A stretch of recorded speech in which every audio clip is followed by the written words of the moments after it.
Never before in all our history have these forces been so united against one candidate as they stand today. They are unanimous in their hate for me, and I welcome their hatred. The needs of working families and the middle class, not just the billionaire class. We know what's going on. We are paying attention.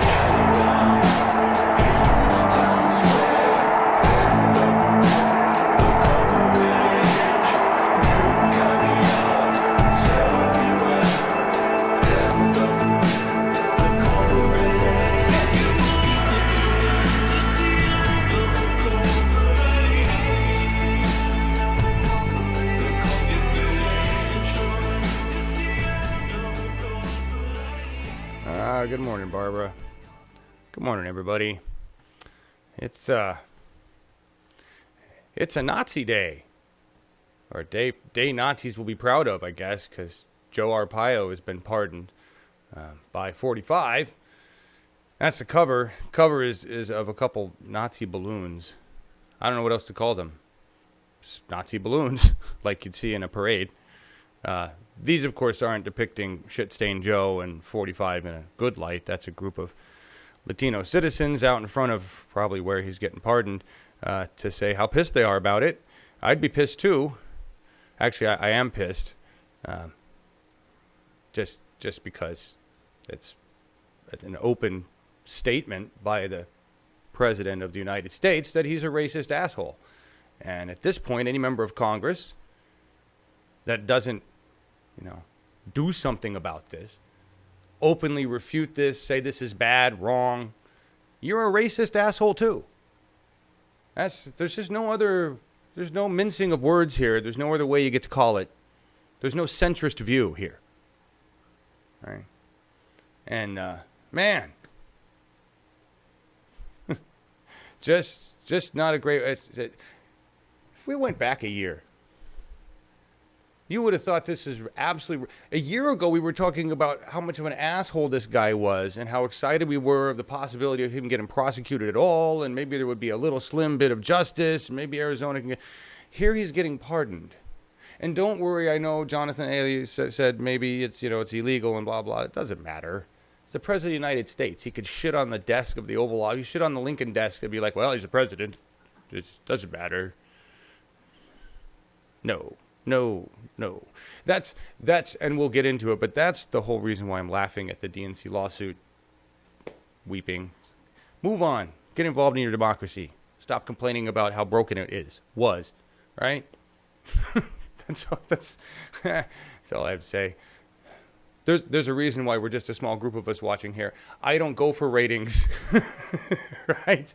They actually, and I'm sorry, everybody, I had the microphone off. You couldn't hear a word anybody else was saying, but I didn't introduce anybody yet. Laura Livengood was laughing and talking to me, and we had a great conversation. And I'll be satisfied with that. There you go. Markus is here with me, too, and I'm just like, I'm really distracted today. Let me see if I can get everybody in the picture. There we go. Yeah. Good morning, Laura. Good morning, Markus. How you guys doing? Good morning. Good to see Morning, everybody. Laura. Good morning, John. And good morning, America. Ooh, nice I one. hope you're in a better mood than John is today, not so distracted. you can concentrate on our show. We promised we would have him smiling and laughing by the end of the show, so help us. Yes. No, it's I'm gonna bet there's just too much.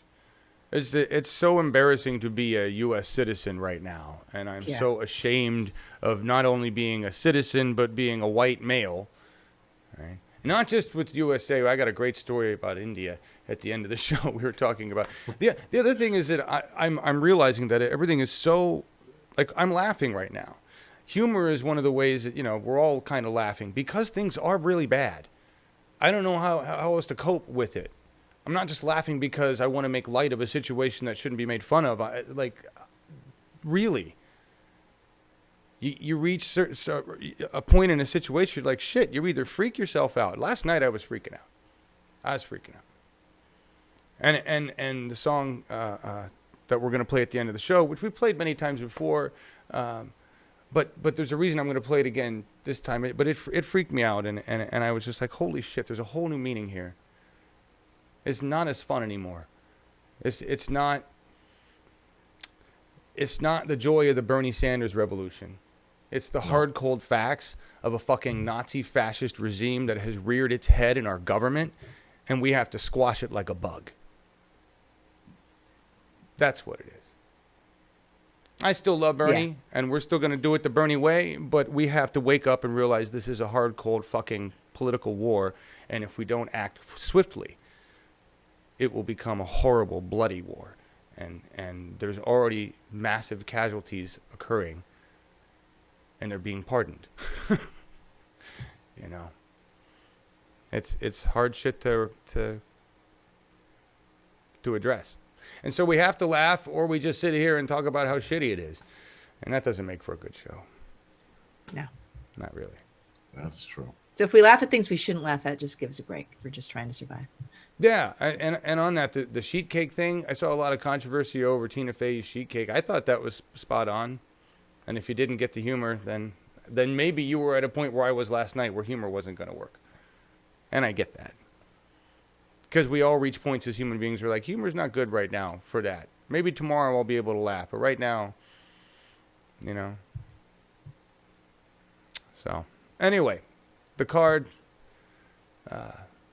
by Mariana Dale, and I had a post on Twitter showing this card, and I'm just going to tell y'all what the error was. I make a lot of spelling errors on my shit.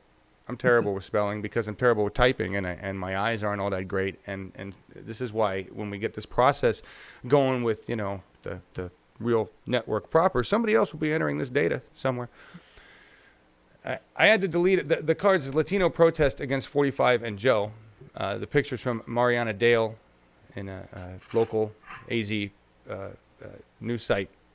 But if you add an R right after the T in Latino, it rhymes with neutrino, but it sounds like latrino, and that sounds like I'm putting a slight on Latino, and that is so not what I meant to do, and that is why I deleted that card right away. And if you followed all of that, yeah.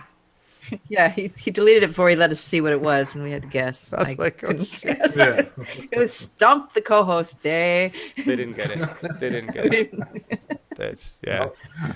Anyway, white people problem, I guess. What else we got going on? Progressive Oregon, pseudo-intellectuals. Both those events happening tomorrow. This is Saturday. The only reason I know that is because Markus told me it was Friday yesterday. Keeping track that way. Today, yeah. Lists and calendars. I know, there's a calendar. We're good at them. Yeah. We track them. Live and Good thought you're there. You thought the sheet cake thing was silly. Lynn Vermont says it was just trying to use humor to exactly. You call for protest. Did I miss the point of what everybody was complaining about it with? Anyway, I don't know. But I'm glad. I didn't. We moved on, but I finally got to watch it. That's how far behind I am in news, in entertainment shows, guys. Just SNL last night. Anyway, so we got two shows tomorrow: Progressive Oregon and the Pseudo Intellectuals, which ought to be fun. And everything's spelled right there. Thanks for looking over that, Laura. Yes, you're welcome. Events, We the People with Michael Bracamontes. Yes. And Bernie in Iowa. So that's Michael Bracamontes on 8:30 and Bernie in Iowa on 8:31. The Bernie, Iowa thing is him at an auditorium. Hopefully, we are given access. I mean, we're supposed to have access. Scott's supposed to be there, and we've got the live view solo. Apparently, I don't know the full detail on this. The bookstore, realizing they've got a gig going on there, and they, whatever they had to do to arrange Bernie to get there to do the book thing. It's his book on doing a political revolution for millennials, right? They're trying to charge C-SPAN for the hard line.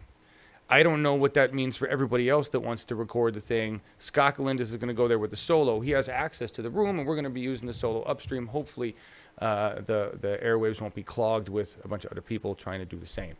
So we'll see how that goes. Join us for that. And there we go.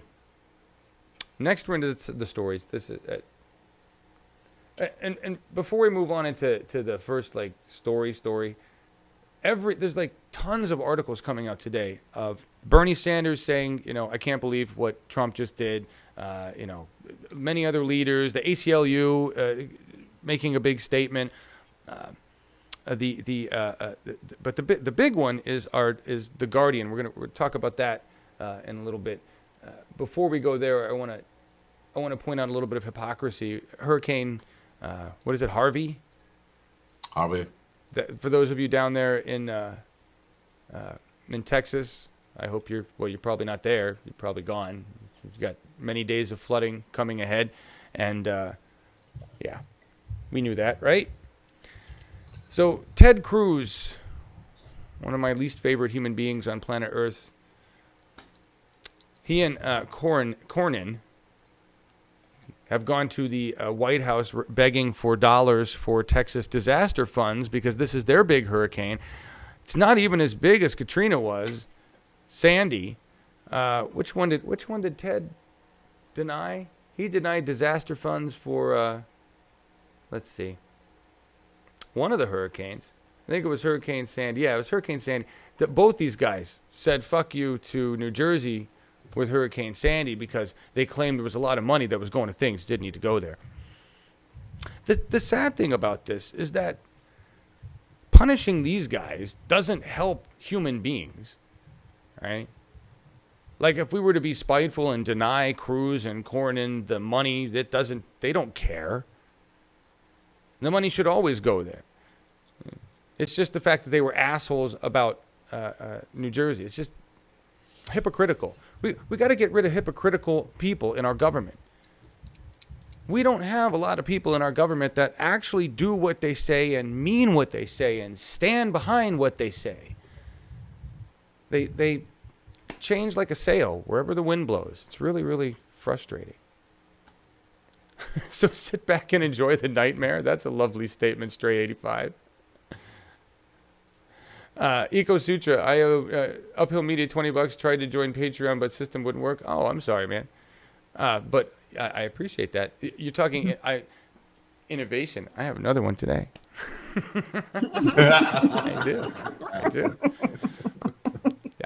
I think that, listen, the original idea of this was that you guys could build your own programming. Really, it was. The whole concept of having people doing their own segments and, right? So if you guys want to sponsor particular news stories. Or come on and be a guest. Sure. Yeah. Sure. Pay to play. We can create a payola for YouTube videos. I can get you on television, little girl. Why not? Why not? Anyway, that's just saying. There you go. Oh my goodness, it's working. It is. I'm laughing a little bit. All of my links are delayed here on my computer. It's not working real well. Bernie Sanders released a statement. ACLU released a statement, and ACLU will be suing Donald Trump real soon about the transgender military ban, which was also something he did. Like, fucker, just. I spent my morning doing a lot of yelling and screaming at my cameras, talking to the CIA. I do that all the time. They never respond. But it's how I try to calm myself down to be semi-sane for when I come out and talk to you guys, so that I'm not, raging all this insane, violent, nasty, vulgar stuff. I have to take all this rage that I have and turn it into action that actually accomplishes something. And so I'm working really hard today at turning that rage into a decent proposal for our revolution about Project Iowa. And I'm almost done with the proposal part, and now I have to do the boring part, which is lists and details. And so yeah, but that's what I'm trying to do, is turn vulgar, ape, knuckle dragon anger into productive government takeover. And that's honestly the hard. It's a very German thing. Markus should know. It's a very hard thing to do, is to harness that, right? The Germans got it down. Anyway, look at Merkel. Look at the focus and poise on her face. That's what I'm talking about. then look at Trump's face, or most of the members of Congress, and you see the intellectual difference right there. Present, mostly not present. All right. Anyway, I want to play one reaction to Trump's pardoning of Arpaio. I believe a Latino should really speak on behalf of, the culture he's shit on the most. It's a message to his base. It's a message to anybody that's anti-Hispanic. It's a message to anybody that is... America first. America first. No, sweetheart, tell you what, I'm America first. And you don't get to tell me that I'm not. No, I'm saying but he's I'm for also America not first. anti-Hispanic. He's for I'm not America anti-immigrant. first. I'm not He's for anti-black. America I'm not first. anti-transgender. Neither are all I'm the not voters. anti-gay. Neither are all the So voters you don't of get to Trump. tell me that I'm not America first I didn't because say I'm an that. immigrant and I'm a Hispanic. You're inferring it, and I'm a little over it. Okay, but So then let me tell you, he's sending a message if he pardons Joe Arpaio. And try to control yourself from interrupting me because you're a little too close and you're getting into my danger zone. Do not interrupt a Latino. I understand. I got So it. let me just tell you, the message he's sending is, I'm okay with profiling Latinos in Arizona. I'm okay with attacking immigrants. I'm okay with attacking Hispanics. I'm okay with mistreating prisoners. I'm okay with everything that Joe Arpaio represents. And that's the message he's sending to his base and to those of us who are not his base. Yeah. I'm okay with attacking 45, but we have to take over the government first. Yeah. We take over the government, we can do anything we want with him. You realize that? I mean, I'm sure we'll find something just and nice to do, but just put that thought in your head. If we take over the government, we can enact justice, whatever it turns out to be, on these people. And that's what I savor. That's I'm not going to be able to enact that on my own, even if I went like total rogue and tried to be commando and go get a bunch of weapons and storm the White House. It's never going to happen. We work together, we overtake the government. And then we could hold these people accountable for crimes against humanity. Could you imagine seeing Rex Tillerson sitting in a federal prison? I can. I would love to see all of them wasting away somewhere in a fucking prison, doing hard labor, breaking rocks in half, or cleaning up Superfund sites, or caring for the elderly, doing anything that requires caring for somebody else, because none of them want to do that, right? That would be the ultimate punishment for these motherfuckers, is to put them in a life of servitude, real servitude. That's where we got to go. That's the best I can get. I don't know. Some of them we're supposed to think can be reformed and helped. I don't know about that. Yeah, I know what Joe did. I don't. Again, there's the Arizona paper. Actually, there's an Arizona paper that just went hardcore. I think that the Republic, and they listed all of his crimes and transgressions. Right. Not just the bullshit charge that he was put up against. Everything he did against human beings. He is equivocal to a Nazi war criminal. He is no different than a Goering or a Goebbels. He is no different than a Hitler. Right? How we are handling him will probably be different, because this is not 1945, right? So we'll see what happens. We'll see what happens. I don't know. I just want to I want to show you this image because I want everybody to understand where we sit in the United States of America right now. This is really no different from seeing a member of the German government in 1933-34 shaking hands with the Fuhrer, or the soon-to-be Fuhrer, as he became the Fuhrer, when they all agreed that they would accept him. And if Congress doesn't act to do something about Donald Trump and his racist, Nazi, white supremacist agenda, all of them are doing that. Shaking hands, being complicit, allowing a racist fascist to continue to run the United States of fucking America. And that is shameful. And that is where we sit today. And if anybody says, well, we're not that close to war, blah, blah, we're already at war. Pick one. We just sent 4,000 troops to another one. Well, one we've been in for long enough for 2 generations of families. I saw an article talking about a father in the Afghanistan war, and his son is now going to the Afghanistan war. We've been at war in that fucking place for 2 generations.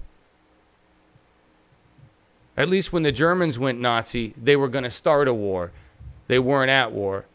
Yeah, they just had their asses handed to them in a previous war. But we've never stopped being at war. And we lose them all the time.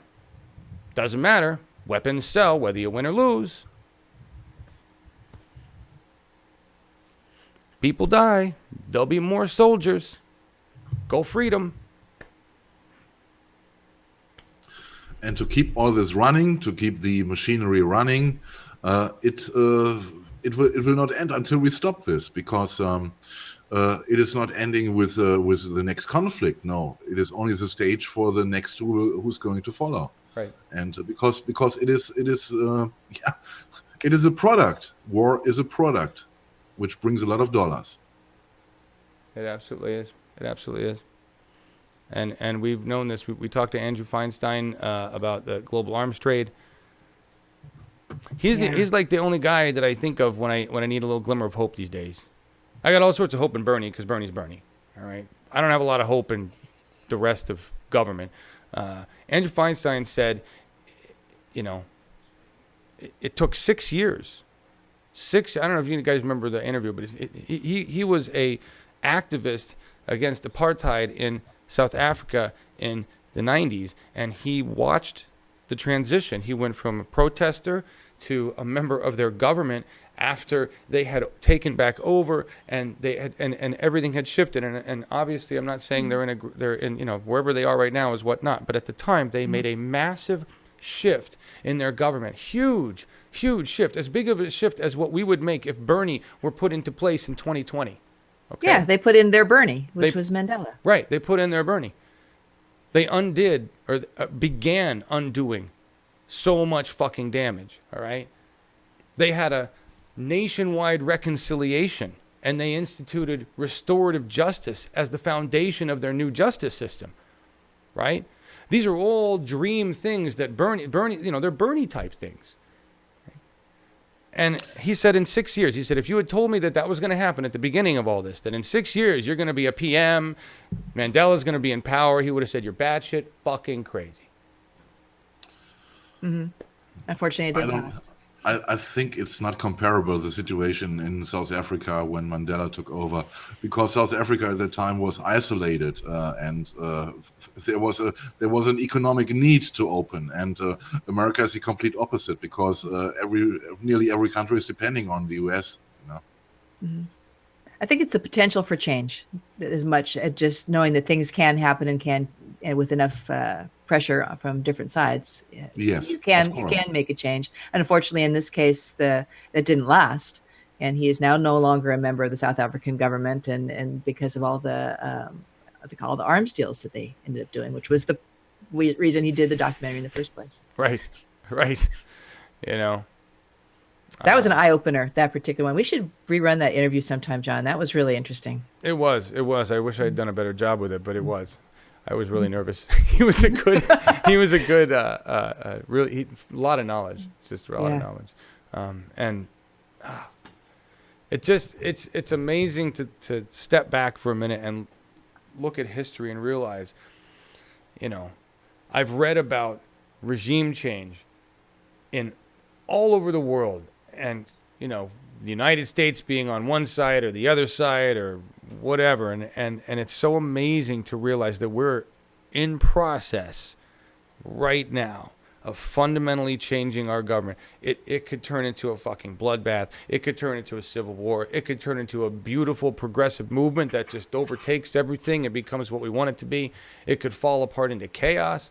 Who knows? It's really stressful and exciting. Not exciting in a fun, like, roller coaster yee way, but exciting like, fucking God, what's going to happen when I wake up tomorrow kind of way. Yeah. And then to put that in perspective, as a really privileged white guy who really doesn't want for anything where I am, there are people who wake up in that situation and go, am I going to live today? And it's because of people like us. makes you want to work faster. Makes me want to work faster. Anyway, I got to play this. This is why I'm really so serious today. And I'm sorry, everybody. I know normally the Saturday show is like this fun show, and I'm really stoned, and everybody's having a good time. This really freaked me out. This is The Guardian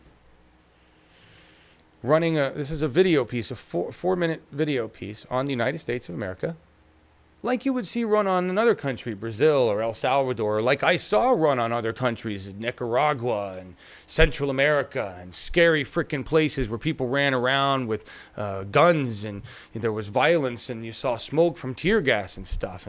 And this is us, the United States of America, in the same place. And it looks frightening to know that this is my country.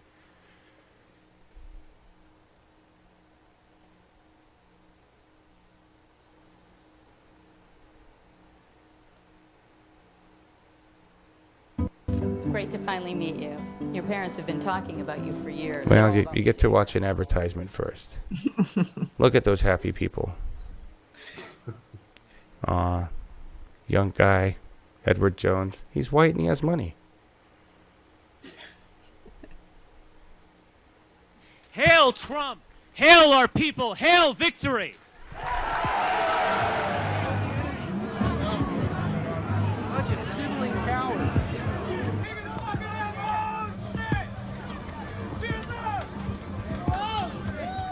It's disgusting what's happening to our country. We are a dumping ground for the rest of the world. We are a dumping ground. To be white is to be a striver, a crusader, an explorer, and a conqueror. And the gangs and the drugs. This American carnage stops right here and stops right now. Hold the line! Hold the line!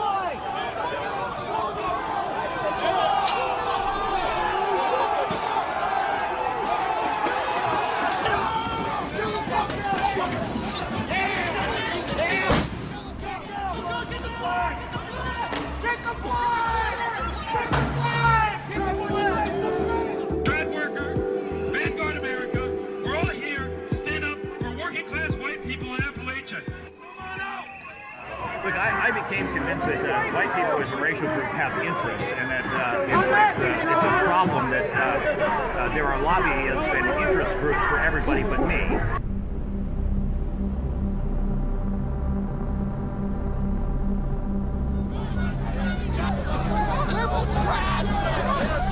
It's history. History. History is history. Stop you. Yeah? Oh, yeah? Take them down. Take them down. Take them down.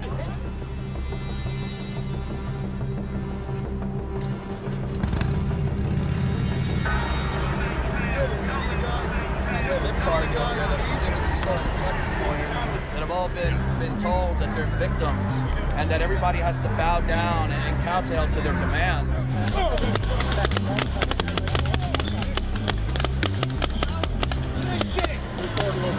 He's a citizen.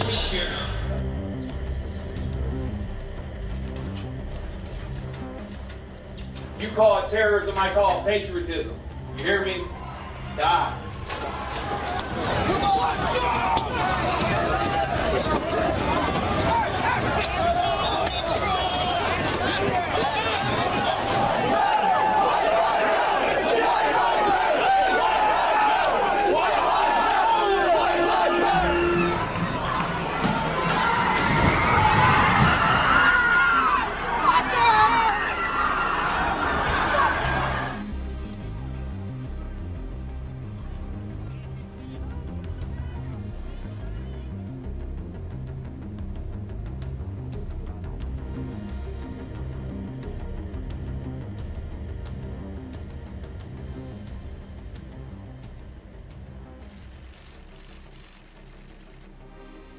We condemn in the strongest possible terms this egregious display of hatred, bigotry, and violence on many sides. On many sides. Racism is evil, And those who cause violence in its name are criminals and thugs, including the KKK, neo-Nazis, white supremacists, and other hate groups that are repugnant to everything we hold dear as Americans. Yes, I think there's blame on both sides. You look at both sides. I think there's blame on both sides. And you had people, and I'm not talking about the neo-Nazis and the white nationalists, because they should be condemned totally. But you had many people in that group other than neo-Nazis and white nationalists, okay? And the press has treated them absolutely unfairly.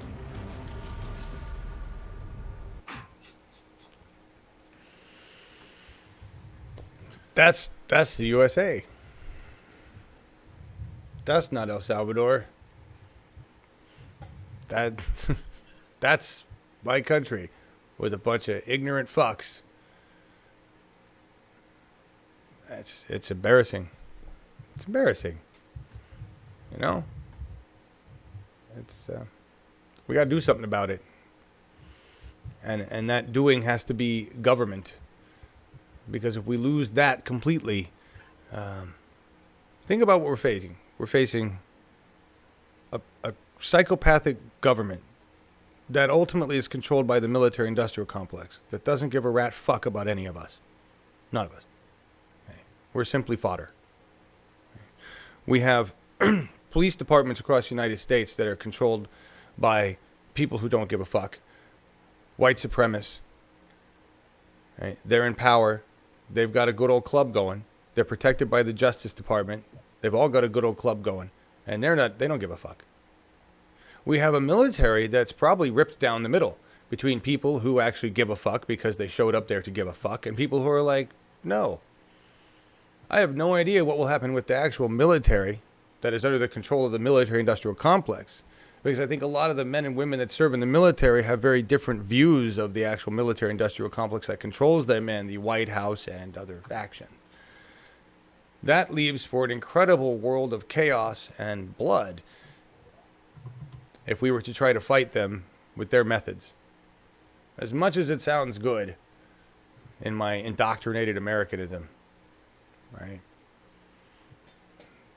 We have to focus on electing candidates that have a moral compass. Really, it's not a big... the litmus test is, do you have decency as a human being? We can separate... that's it. We can really separate our people like that. I saw, excuse me, a tweet from Ocasio 2018 that I retweeted earlier today, and it was because there's a guy that we're interviewing coming up on We the People, Ryan... I'm going to get his last name wrong. Laura Livengood, you know it. He's the Republican running... Ryers. Rob Ryers. Rob Ryers. Thank you. Yeah, Rob Ryers. Oh, yeah. He's, and they, you know,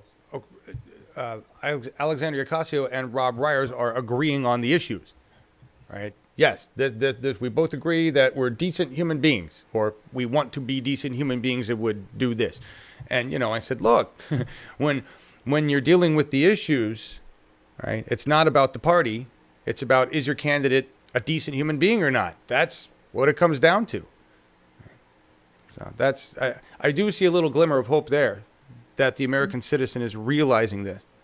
Mm-hmm. And I'm talking to you baby boomers and your lazy boys that have voted D or R, asleep at the wheel. We'll be talking to Rob on October 18th on We the People. Yay. I'm excited about that. He's the only Republican on the brand new Congress roster, at least the initial one. Interesting. Cool. I'm all right for a return to sane Republicans, whatever that looks like. There's a place for them now.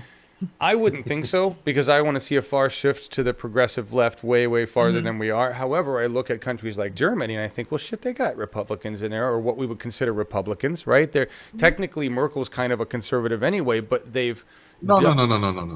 No, she's not a conservative. No. What I see in the U.S., what is called a Republican Party, would be in Germany observed by our secret services, because they would act in so many things against our constituency. Oh, again. And they apart from this, they wouldn't have a chance to get elected here. But you're comparing it to our Republican Party, but I mean just like a conservative. Republicans typically stood for conservatism in fiscal matters. You have people that are fiscally conservative, right? There is no conservatism in it. Look, the meaning of conservatism means to keep things as they are. But they are not keeping things as they are. They are worsening things, and this has nothing to do with conservatism, in my opinion. And it is. I think there is no etiquette. The etiquette conservatism is not fitting for what is presented in the Republican Party anymore. It has nothing to do with conservatism. In my opinion, and maybe you find more conservatism in the Democratic Party than. Well, I don't know. It is, for me, it is understandable that a party with those ideologies and those actings can be in the political process. It is not understandable for me, and I think for many others in Germany also. Neither. All right. I agree with you. I want to apologize to Naomi Scott and explain my bash on boomers. All right.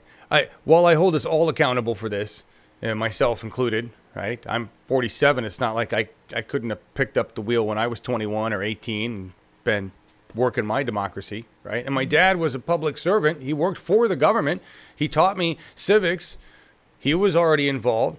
You know, he went to the voting booth. I don't know if he did any other things besides that, but he was actively working within the government. So I'll give him a pass on that, right? As far as working democracy, right? But I pick on boomers only because of the time in history that you had. Yeah. You had an opportunity to make things better, and I don't know what happened there. Yeah. The narrative look changed. at Congress. I mean, if boomers are aged roughly 55 to 75 now. Right. I guess that's it. And so, you know, when Gen Xers are that age, if we fucked things up like this, then okay, you can. Mm-hmm. But really, what we have is boomers that didn't take their vision of the summer of love and progress with it. They went backwards into basically Depression era thinking. What their parents had in mind: mine, get all the resources, fuck everybody else. And then Reagan came along, and that was the generation that said, I can have anything I want because I can put it on credit. And that was a huge shift in the mindset of our country when people felt that they deserved much more, that it was a prosperous time, the internet bubble and all that. But it went corporate.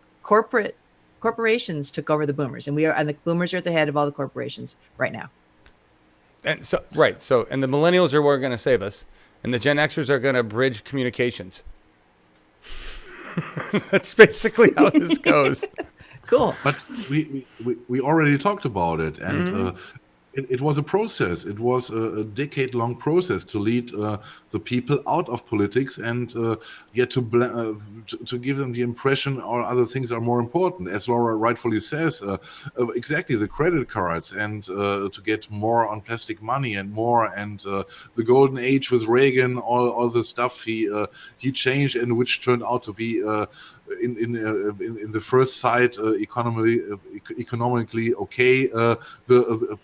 Not to forget the Olympic Games 1984, which was also very important. It was really the golden age for America, you know. And this change to draw people away from politics is a long process, and I think that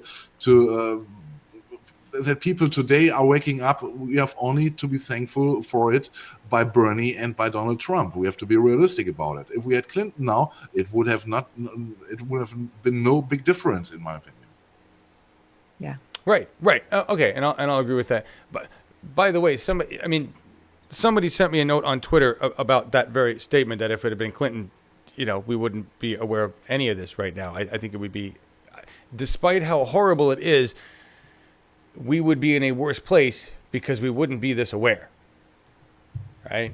So anybody who keeps putting out the memes that's saying, oh, look, what we could have, stop. We're better off being awake with our feet in the fire. Before, we were being slowly cooked, had no idea, right? That's where we sit right now.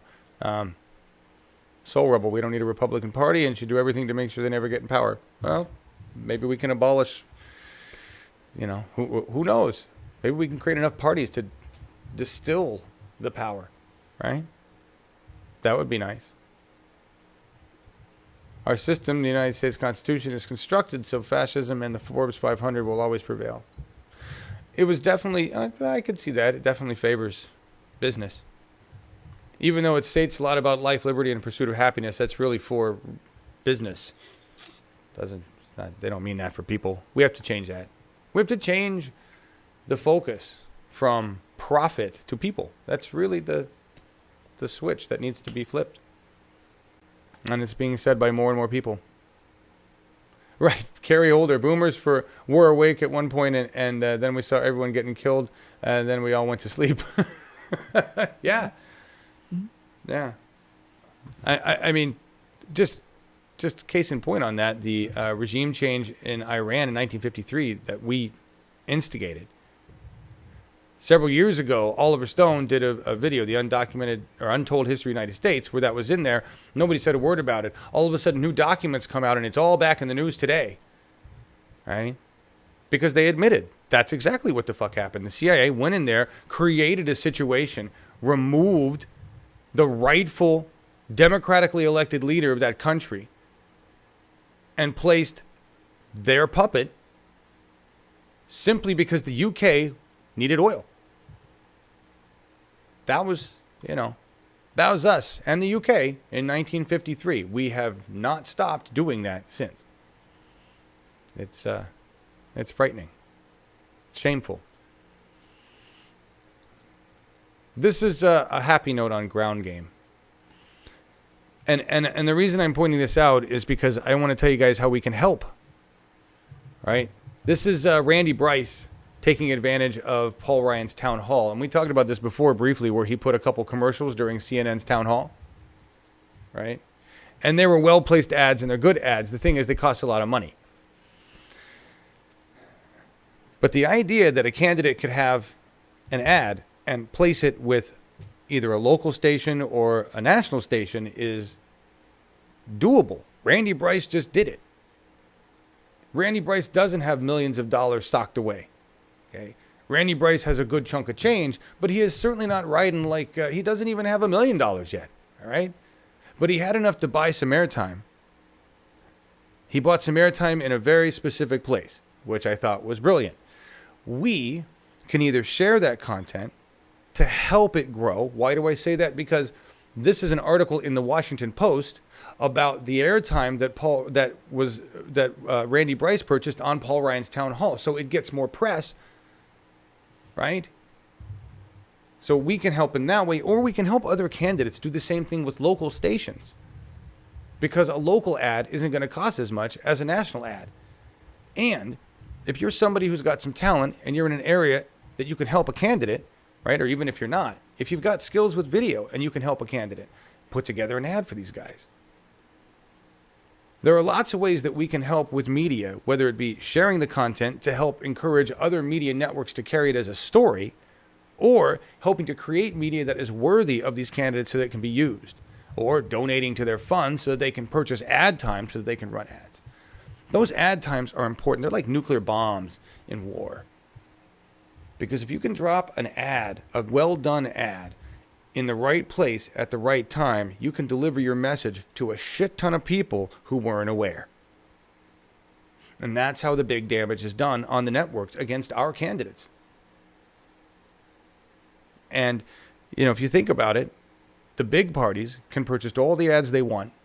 They've got unlimited funds, and that's why we have people rising up as Nazis. That's why we have people that believe what they do. The narrative has been pounded into their heads, and we have to fight back the same way.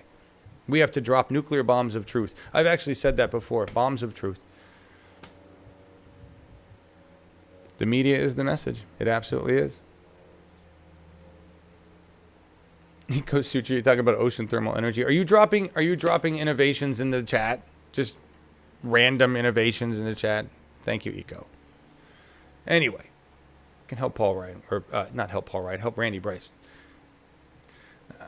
Where are we at here? Planned Parenthood.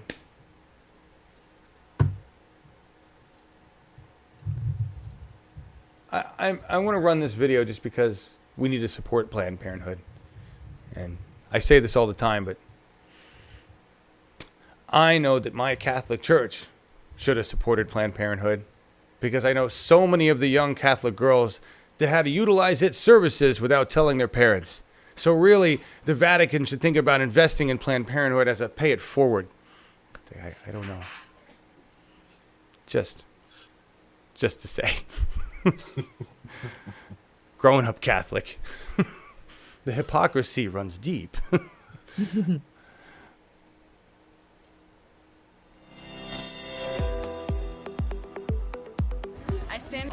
I stand with Planned Parenthood. Planned Parenthood. Because they offer services to people who need them most. It's one of the main support systems for women in our country. A country is only good as the services it gives its people. Planned Parenthood needs to be here. Planned Parenthood is there for women, LGBTQ plus people, and men and families as well, to access safe and non-judgmental reproductive health services. It needs your support, it needs your help. It will not change who they are as people. It will just afford them the health care that they need. And sometimes healthcare isn't always there for us. Medical care should not be something that you need to drive hours away for and that you need to have a certain income for. And I think it's just wrong that we're having these discussions still in 2017. Body autonomy is huge, especially under leadership that we currently have. I was a nurse early in my life and saw the problems that can come from people who have unplanned pregnancies. People have a right to choose when they have their families. Children need to be wanted. It's really important. Planned Parenthood provides women the counseling, the services to make those choices. Choices and support with some of the most important healthcare decisions that they may be faced with. And having a Planned Parenthood clinic available to them could mean life or death for them. Planned Parenthood saved my life. This is a little personal. I had really bad periods and I got to a point that I was getting really sick. I have cysts on my ovaries and I lost insurance. One of the doctors noticed an unusual mole on the back of my leg. It was melanoma. They really helped me and supported me through all of that. By going in for routine pap smears and having that available, I'm here today. Because of Planned Parenthood, I don't really have a horrible story to tell. It made me a more responsible person and a more sure person in myself and how I can navigate difficult and real situations. I'm so thankful for the Planned Parenthood for providing me with wonderful, affordable, and non-judgmental care, and I don't know what I would do without them. And if you have any women in your life that you care about, then you should support Planned Parenthood too. How about just if you want to be a decent human being and not a dick, you need to support Planned Parenthood. It's, But I agree. If you have women in your life specifically, it's just the hypocrisy is if men needed this kind of care, if dicks needed this kind of care, if dicks bled once a month, if dicks had all the complexity that a vagina and a uterus does, we would have monuments to Planned Parenthood. We would have. What about the blue pills? What about? Well, right, the blue. That's just an enhancement, Marcus. It's ridiculous. In penis first land, what we would have if the situation were reversed. Again, another reason why I say women should just take power. Women take power, you can fix all this shit. Please, God, more women run for government. Just, please. Hillary? She didn't count. I don't. Okay, let's agree on Nina. Let's agree on Nina. I think that's it. That would be the deal. There's a part of me that says Hillary, once she's been rehabilitated, to not think like a man. All right, that's okay. I'll give her a chance, but she's got to. In another life, in another dimension, then. Okay. Yes, Lynn, Vermont, blue pills paid for you if you're in the military. Transgender banned, but all those boys that need help with their penises, you can stay. So is that all right? If you're going to be popping the blue pills, you're going to be ready to go to work if all your blood's down in your little brain? What happens if you're in the middle of a 24-hour hard-on and you have to go to war? What's going to happen there? I mean, that's got to cause some serious cardiac issues. You can't tell me you're not popping those pills and going and having a little drink over at the PX. I'm sorry. I fail to see how that makes you military ready. I actually read a fucking asshole in a post about this. Some asshole dickhead who's probably not even in the military. It's like, they need to be ready to serve at war and their medical conditions make them not able to. So your 24-hour hard-on, not a problem. Just saying. And the other thing is, the military really needs to just raise the bar on IQ. Right now, it takes a 70 IQ. It should consider something higher than that. Problem is, it can't because we have an education system in this country that is so bereft, it doesn't provide for citizens that are capable of doing the things the military wants. That is a fact. And IQ is probably not the right marker. How about just educated citizens? But, you know, my dad was in the military. He once told me that the marker for that on whatever IQ test they used to determine was 70. If you had a 70, you could join the military and you could drive a truck. That was pretty much your job. Of course, that was 1968. I don't know what it is today. But anyway.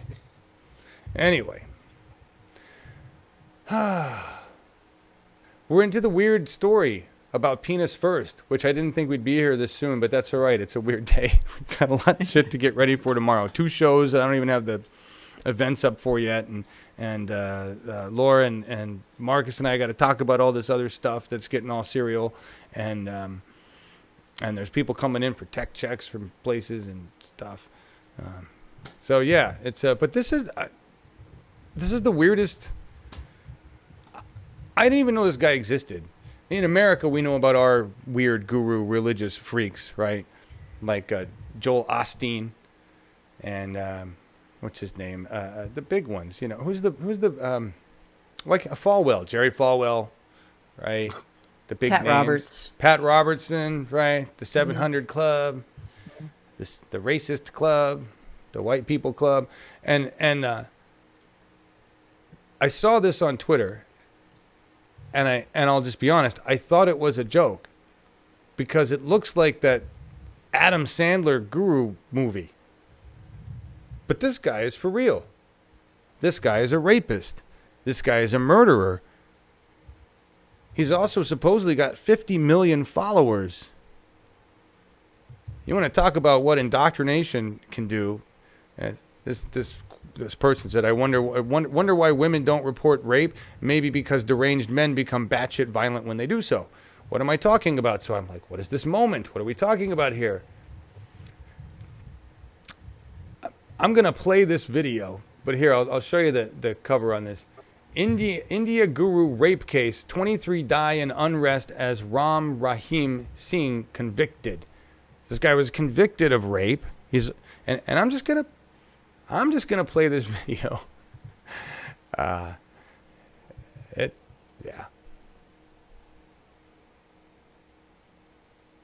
Maybe I'm going to play the video. Oh, hang on. That's right.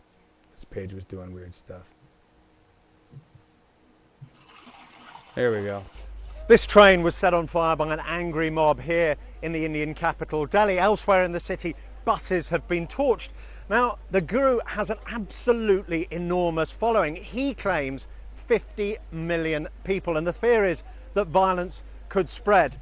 Now, the epicenter of all of this is Panchkula, a town in the North Indian state of Haryana. That's where the court that convicted the guru was being held, and tens of thousands of his followers gathered there to offer their support. Now, after the conviction for these 2 rapes was handed down, they clashed with the police. Throwing stones, the police responded with tear gas and water cannon, lathi charges. Lathis are the bamboo sticks the police use to control crowds here in India. When that did not pacify the crowd, they then fired live ammunition, hence the deaths that you've seen reported. Now, the guru is a quite extraordinary figure. He's a self-styled godman, a spiritual guru. As I say, has this huge following. He makes his own rock videos. He's starred in a series of movies. He calls himself the messenger of God. He's sometimes styled as the Baba of Bling. But this is not the only criminal offence of which he's charged. He's implicated in 2 murders, accused of involvement in 2 murders, and also in a rather extraordinary case in which It is alleged that he forced 400 of his followers to castrate themselves in order to be closer to God. So this is an extraordinary and very charismatic figure, but a figure who can be hugely divisive, and that's why the authorities fear that the violence could continue here in North India. There's absolutely no difference between that batshit crazy asshole and Donald Trump and the people that follow the two. But that guy is the epitome of penis first. That's just insane. Just insane. It's funny, but it's not. I just... Anyway. Marcus, thoughts? You said it's not funny. Wouldn't it be funny if John would ask his followers and the Nazis and racists and all the other crap guys to get rid of their testicles? This would be a problem solver somehow. Somehow we'd have to convince him that that's the right way to go, and yes. Gosh, that would be great. That would be fantastic. But I'm afraid the Nazi dialogue is a little bit different, and I saw that right from looking at who's it. Not Chili Love. I may be a button pusher, but I'm not a dialogue Nazi. That's.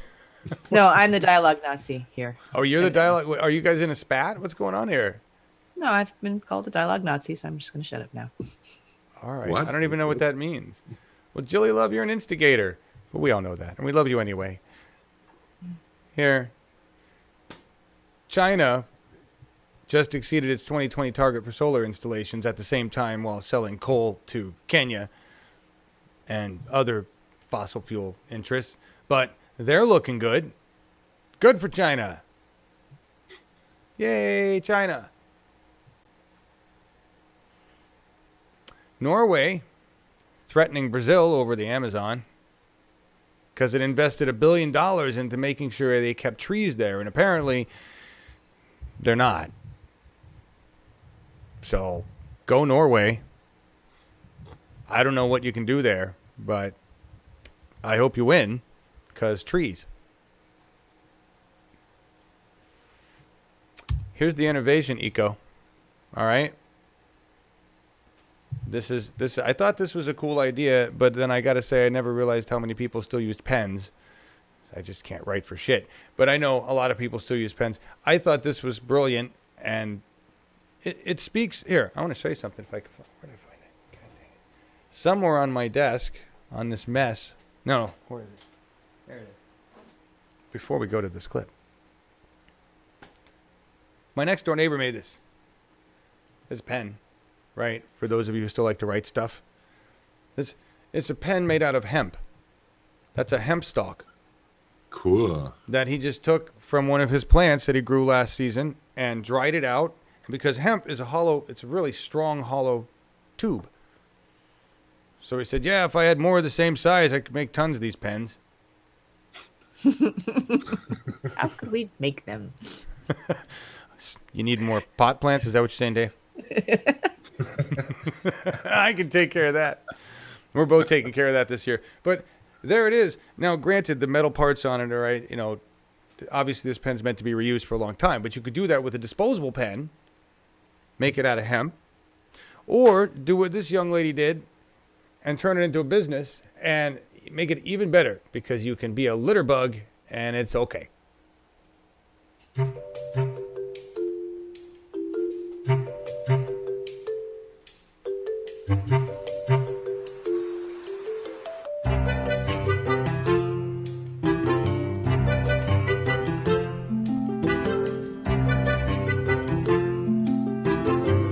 The name of the tree is a hummingbird tree.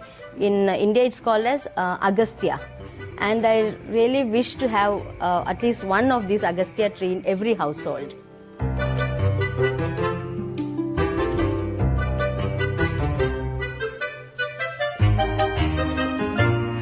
And has evolved through Ice Age, Stone Age, Metal Age to finally reach garbage. And if you don't take a U-turn now, what awaits us is damage.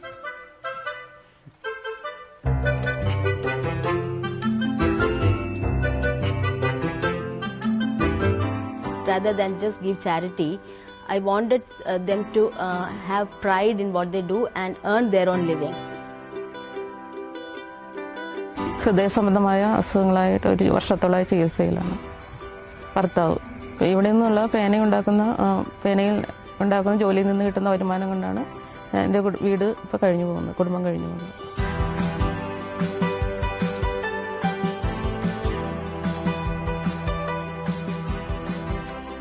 My 93-year-old grandma is the CEO. My mom is the quality control person, and I do the errands and marketing and everything.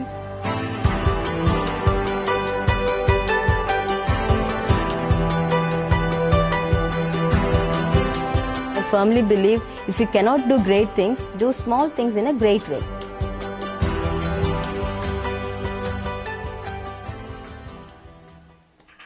Wasn't that nice? I want a pen. You want a pen? Yeah, we should. I want a hummingbird tree. That sounds cool. Yeah, it does. Yeah, I'd like to see what those trees are. It's nice. You guys are talking about, yeah, that was really cool. Pens could have sour diesel seeds. Tracy, what loss?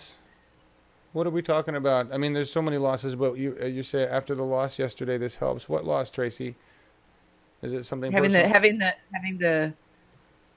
our video taken down? No, What? well, No, maybe, I let us know what happened. I didn't, or I wasn't paying attention. But Oh let no, us- I'm sorry. Her loss. Okay. Yeah, what's her loss? Yeah, let me know what happened. Do not smoke your pen.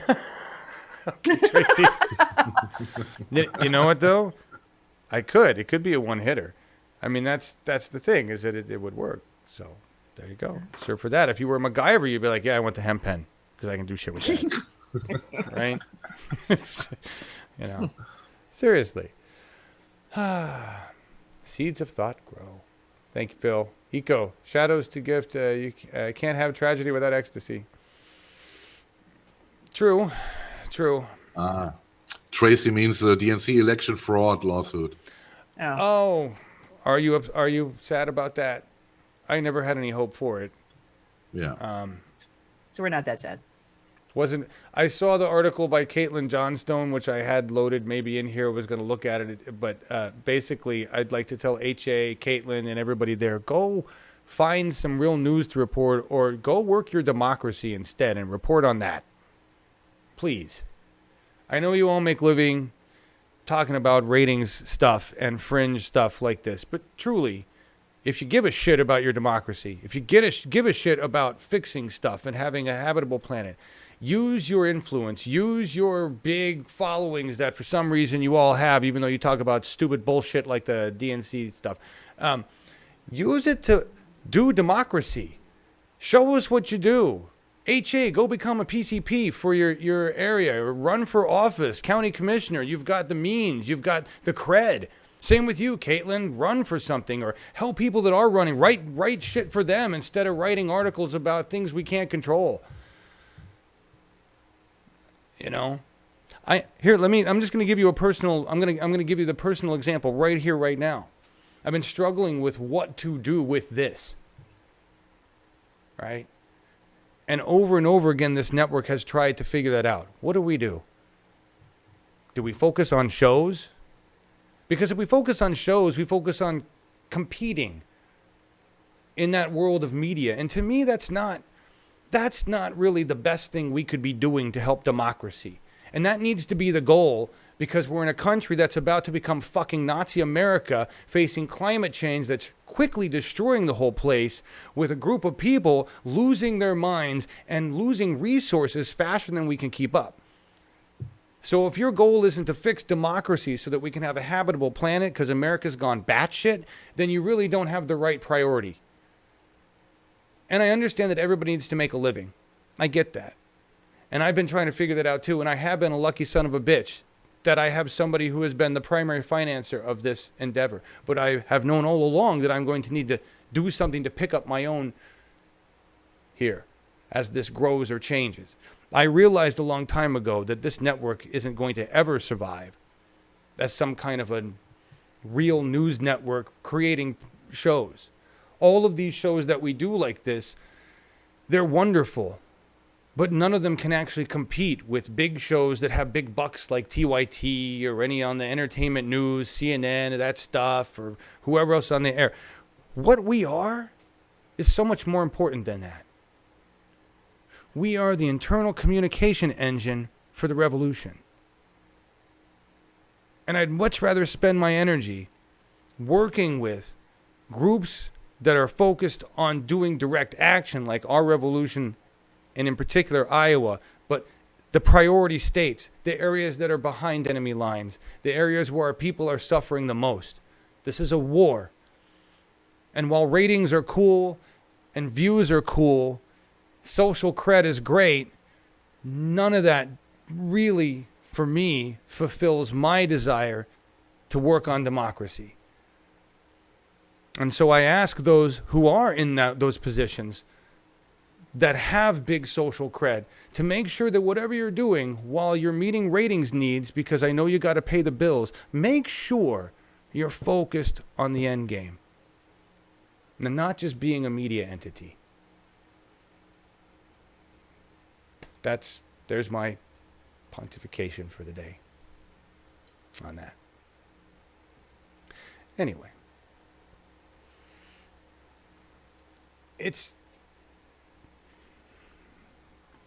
things are dark, or at least I feel like they are right now, but we actually have a lot of rays of light showing up. We heard about a lot of them from Bernie and Nina yesterday when we talked about our revolution and what's going on. But I think it's time for all of us to go to that next level and really think about what we can do in our local areas to get involved, because this does need to be an all hands on deck effort. And I'm going to get more serious about it because I need to get my shit together to be able to help 380 various groups across our revolution. And I don't think that I'll ever be able to help them all, but I definitely have started building a framework and plans to be able to, network support. What does this look like? Nothing's off the table. The thing in the conversation that has been ringing in my ears that Nina Turner said, and she said this in our conversation as we were talking about what to do. She said, we can't think small, John. I don't. But it wasn't until this moment in time that I thought I had people that were willing to think as crazy and as big as I do. So I'm going to run with it. I don't want to go to the song yet because I want to give Laura and Marcus a chance to say things and say hi, because I kind of really dominated this and it was gloomy. So there. It's just that it was a big week. It was just that kind of a day. This was an epic week for Uphill Media. We have made so much progress, and you guys will be hopefully reaping the benefit of it. We're going to be having extra shows. We the People will be twice a week starting in September. Oh, yeah. And we've got a nice listing of people, and we're going to be ramping up our social media. Our Facebook page is getting rebranded. There's a lot going on behind the scenes. Thank you guys for being patient. This is a conversation. We are not the news media who are telling you what to believe. You are more than welcome to disagree with everything we say. Yes. And we're just, if it doesn't suit you, then as the Dalai Lama says, then forget it. So that's the great thing about having choices in receiving your news, is being, showing up where you feel like you can be heard and contribute and do so. Yes. Thank you, Marcus. That's all. Yeah, and we are trying, or not we are trying, we are reorganizing our internal structures and to make the process more fluently. And I'm optimistic that we get enough people who are passionate and reliable to keep all this for the future, and and to improve all this, Yep, we're on our way. We're trying again, so we'll see how this one goes. But I have a much different perspective on it this time around. Not a network perspective, right? Not an entertainment perspective. I've heard this song I don't know how many times. Tracy Chapman talking about a revolution, right? And I came across Slacker last night, and I was working on the proposal for our revolution. And I sat back and I went, you know, when our founding fathers, and I'm just going to reference them for the sake of the fact that they were breaking away from a monarchy at the time, regardless of what we think of them now and the way they were, just in the framework of starting a new nation, they didn't have any background tracks, right? Like, they weren't sitting around listening to the tunes on Slacker that were referencing things that needed to happen. Maybe they had revolutionary songs and those guys were playing them in the pubs. But I realized that that was what I felt like. Some revolutionary guy coming to the realization that the song he was listening to is telling him what he needs to do, and it's actually happening, and shit is really bad, and it's not just a bunch of people talking about it in a pub. We're in the middle of it, and it's happening, and it's scary. It's scary. When somebody like Joe Arpaio is pardoned, that boosts the entire rank of white supremacist, Nazi, whatever the hell you're going to call them. And that frightens me. And where we sit today frightens me. So I listened to this song and I just took a moment to be really scared. And know that I have to stay present, and that I have to focus my efforts on fixing my democracy before those Nazis knock on my door. And to think that they won't would be naive. Look at history.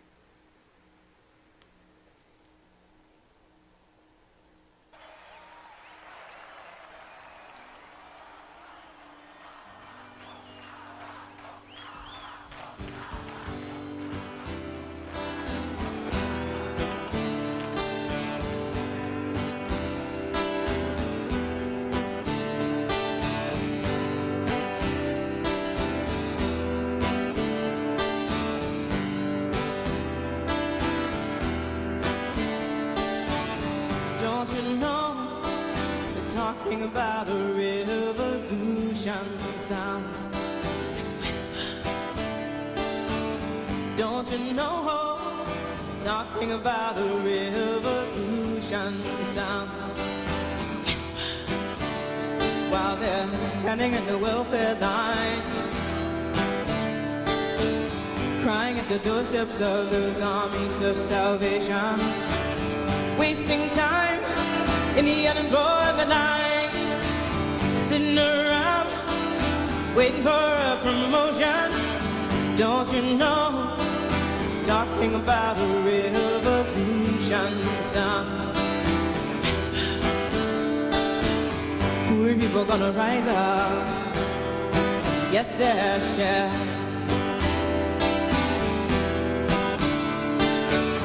Poor people gonna rise up, take what's theirs. Don't you know you better run, run, run, run, run, run, run, run, run, run, run, run.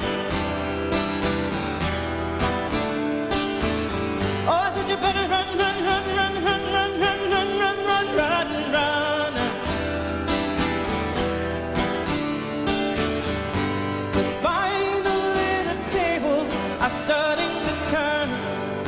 Talking about a revolution.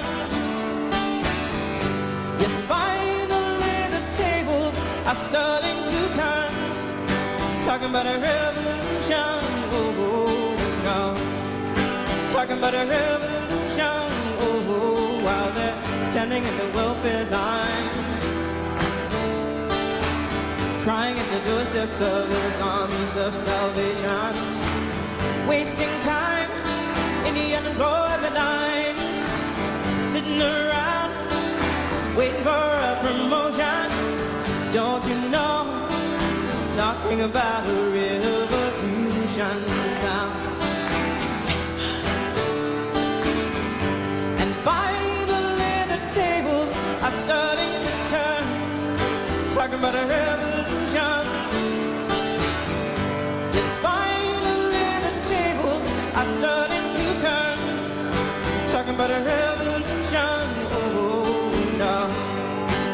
Talking about a revolution, oh, oh, no. Talking about a revolution, oh, oh, no. Muchas gracias. Good night.